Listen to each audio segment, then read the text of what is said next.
All right, we have so many numbers to choose from today. Let's pick 3% because it is now official policy from the Finance Minister, Enoch Godongwana, that South Africa will target a 3% inflation rate. At this particular point, at 3%, as soon as inflation starts getting over 3%, interest rates could rise to curb inflation.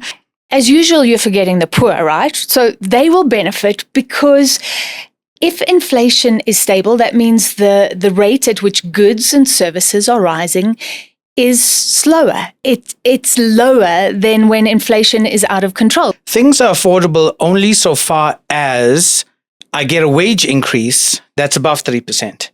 Let's look at how it affects us on a day-to-day basis.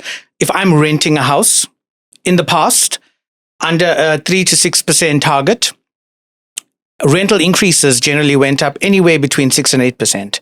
Now at 3%, it could come down a lot more. I mean, you could theoretically say that going forward from the next 2 years, rental increases shouldn't go up by more than 4%.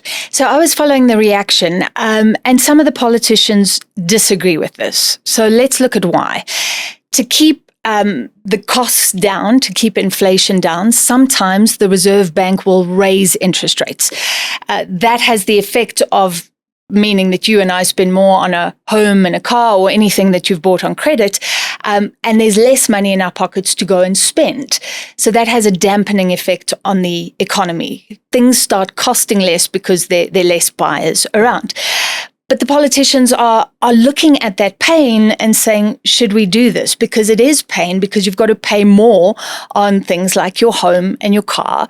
And some of the retailers suffer, and sometimes the economy suffers. Except what happened in the past is when inflation started to run away, we had several interest rate increases, which caused a lot more pain over a longer period of time. Now, with inflation being pegged at about 3%, as soon as it starts hitting 3.1 or 3.2%, you could have a 25 basis point increase, theoretically, and you could start reining in inflation. The finance minister today was suggesting that when things are under control, that won't have to happen. In fact, interest rates could come down. So we can have low interest rates, low inflation. That is the best of both worlds, right? Absolutely. And if you look around the world, your more developed countries generally plug their inflation rates at about 2%. The very fact that we are able to plug our inflation target at 3% as opposed to a range of between 3 and 6% says that our economy is a lot more stable. Our inflationary environment is a lot more stable. The way that we handle our fiscus is a lot more stable. This is something that South Africa has done right. Monetary policy generally. And it was interesting that the Reserve Bank governor said earlier that once you lower inflation targets, inflation often comes down.